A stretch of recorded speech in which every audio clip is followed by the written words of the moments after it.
रोज की तरह नीरू के बैग से टिफिन निकालकर देखते हुए भाभी चीखी थी। नीरू, तुमने आज भी खाना नहीं खाया? जवाब में जूते के फीते खोलते हुए 10 साल के नीरू ने मां की तरफ बड़ी ही बेरुखी से देखा। उसकी चुप्पी ने आग में घी का काम किया। आखिर तुम चाहते क्या हो? पूरा हफ्ता हो गया तुम न ठीक से खाना खा रहे हो न किसी से बातचीत कर रहे हो। क्यों अपनी बेतुकी जिद के लिए हमें परेशान कर रहे हो? नीरू इस बार भी बिना कोई जवाब दिए स्कूल बैग उठाकर अपने कमरे की तरफ बढ़ने लगा तो भाभी ने मारे गुस्से के पीछे से उसका कॉलर पकड़कर खींचते हुए 2-3 थप्पड़ जड़ दिए। कमसिन बच्चा तिलमिला गया। बैग पटककर उतनी ही तेजी से चीखा, मुझे मारने से प्रॉब्लम हल नहीं होगी। हो सके तो बेजबान परिंदों के लिए थोड़ी सी फिक्र और थोड़ा सा प्यार पैदा कर लीजिए अपने दिल में। Please leave me. और तेज कदमों से अपने कमरे में जाकर जोर से दरवाजा बंद कर लिया। कमसिन बेटे के तेवर देखकर भाभी निरुत्तर हो गई। खुद ही बड़बड़ाने लगी, बेवकूफ लड़का, भला कोई पंछियों के लिए खाना पीना बंद कर देता है? रोज कबूतरों को दाना पानी देता है ये तो बर्दाश्त है, लेकिन अब उनके लिए घर, भला ये भी कोई जिद है? Go to hell. मैं भी देखती हूँ कैसे तुम्हारी जिद पूरी होती है। मेरा जी चाहा भाभी को जवाब दो। कौन सा चांद सितारे मांग रहा है नीरू? बच्चा है, स्वाभाविक रूप से परिंदों से भावात्मक रूप से जुड़ा है, इसलिए उनकी फिक्र कर रहा है। लेकिन अभी अभी नीरू को थप्पड़ जड़ दिया गया था। घर में अशांति का वातावरण फैलाने का इल्जाम अनब्याही ननद पर लगाने में कितनी देर लगेगी? महानगर में पली बढ़ी भाभी को प्रकृति से जरा सा भी लगाव नहीं था। पेड़ पौधों जीव जंतुओं को पुस्तकों के पृष्ठों पर या टीवी स्क्रीन पर देखकर ही पहचाना था। उगते सूरज, ढलती शाम का दिल फरेब नजारा, पहाड़, समंदर, फूल, कलियां, परिंदों की चहचहाहट और भौरों के गुनगुन का महानगर की संस्कृति में कोई स्थान नहीं था। ईंट गारे के जंगल में पत्थर दिल ही रहते हैं। मुझे याद है बचपन से ही हम दोनों भाई बहन को माँ ने हमेशा प्रकृति की छांव तले ही रखा था। माँ रात को सोने से पहले पृथ्वी की गति के आधार पर मौसमों का बदलना, वनस्पति का उगना, हवा, पानी, धूप के बदलते मिजाज के साथ जनजीवन का इतने दिलकश अंदाज से जिक्र करती कि हम ख्यालों के पंख लगाकर आकाश में उड़ने लगते और सपनों में ही पूरी दुनिया के आकाश, प्रकृति, पर्यावरण और वनस्पति, पशु पक्षियों से मुलाकात कर लेते। जिंदगी के बदलते हालात ने मेरे साथ माँ को भी महानगर के प्रदूषित शोर भरे वातावरण में जिंदगी का आखिरी पड़ाव डालने के लिए मजबूर कर दिया। उस दिन बारिश में भीगे पोते नीरू के बाल पोंछने के लिए टॉवेल ढूंढती माँ ने बाथरूम का दरवाजा खोला तो अजीब सी बदबू का जोरदार असहनीय भपका कमरे में भर गया। ओ शिट, बैड स्मेल, कहता हुआ नीरू उनके कमरे से निकलकर ड्राइंग रूम की तरफ दौड़ पड़ा। माँ थकी सी खड़ी देखती रही। तभी ताजा पैदा हुए बच्चों की ची ची के साथ किसी परिंदे की फर फर उड़ने की आवाज सुनाई देने लगी। खुश होकर माँ ने मुझे पुकारा, देख तो पूजा, किस चिड़िया ने बच्चे निकाले हैं।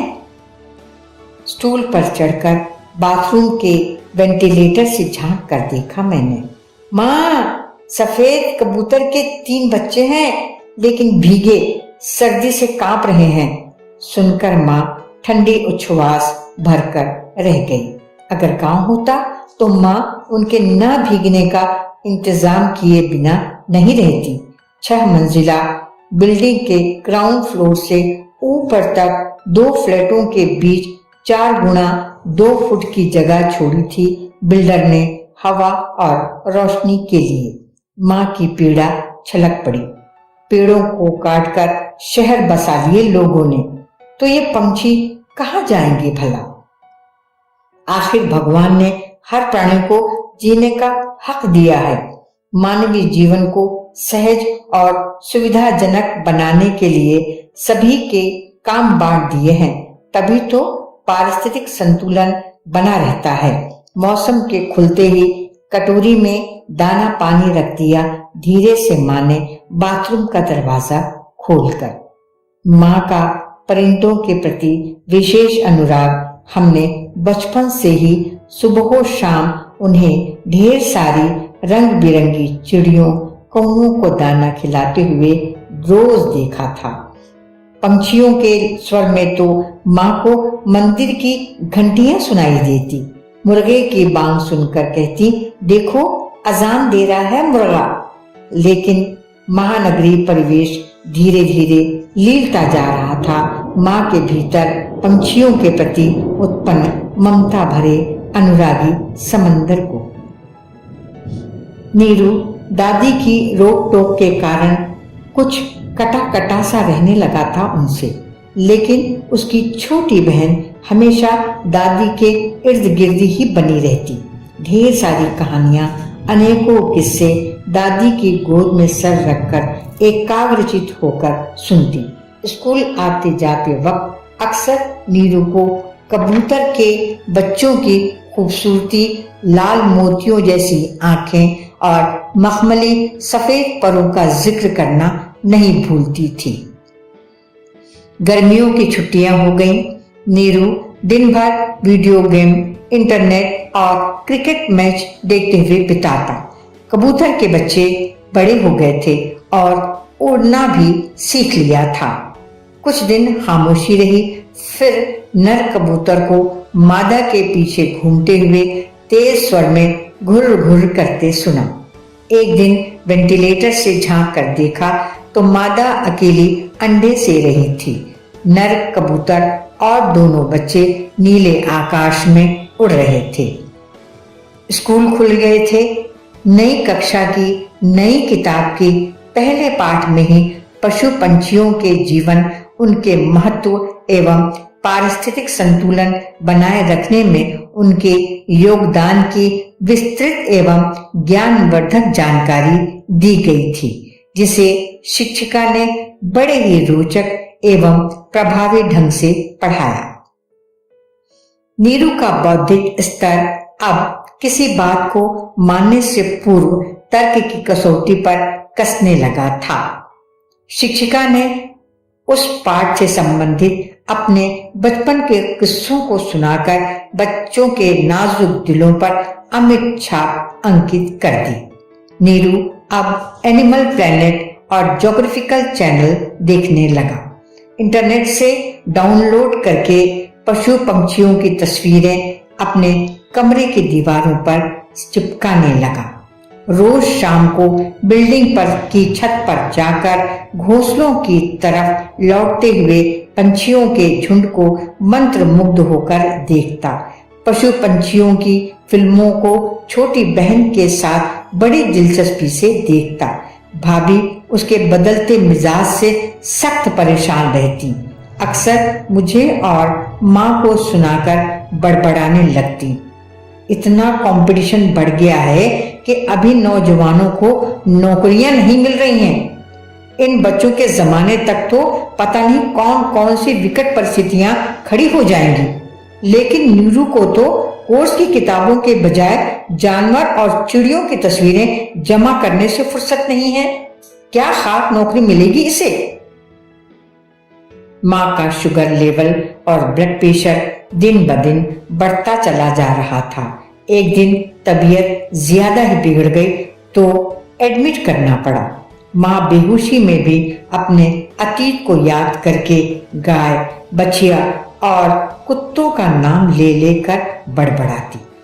माँ के अस्पताल में रहने और उनकी देखरेख के लिए मेरे वहां रहने के कारण कबूतरों को दाना पानी देने की नियमितता गड़बड़ा गई।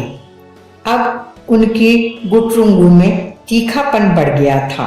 ये भूख की तिलमिलाहट थी या उन्हें नकारे जाने का रोष, पता नहीं। पक्षी प्रेम से प्रभावित नीरू ने अनजाने में ही बहन के साथ मिलकर कबूतरों को दाना पानी देने की जिम्मेदारी खुद संभाल ली। तीसरे दिन ऐसी तेज बारिश हुई कि पहरों रुकने का नाम ही नहीं ले रही थी। अगले दिन इतवार था। अभी हल्की हल्की बूंदाबांदी हो ही रही थी। जिज्ञासावश दोनों भाई बहन ने बाथरूम का दरवाजा खोलकर आंगन में झांका तो नर मादा रोशनदान के शीशे से चिपके बैठे थे और 3 नवजात परिंदों की लाशें फर्श पर पानी में लथपथ पड़ी थीं। देखकर एक साथ ही दोनों चिल्लाकर बोल पड़े, बुआ, कबूतर के बच्चे मर गए।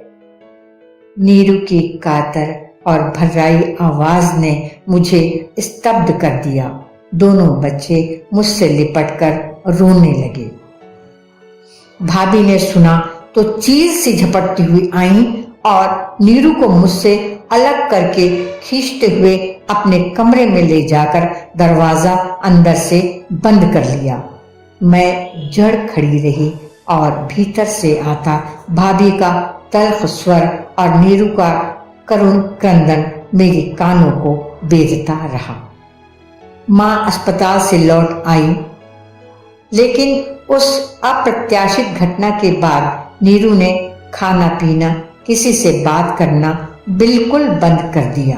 भाभी रोज उसका टिफिन चेक करती और रोज ही उसे खाना न खाने पर डांटती फटकारती।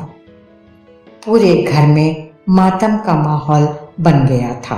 भैया ऑफिस से लौटकर घर में छाई गहरी खामोशी से वजह पूछते तो सबके चेहरे पर उदासी की लकीरें खिंच जाती।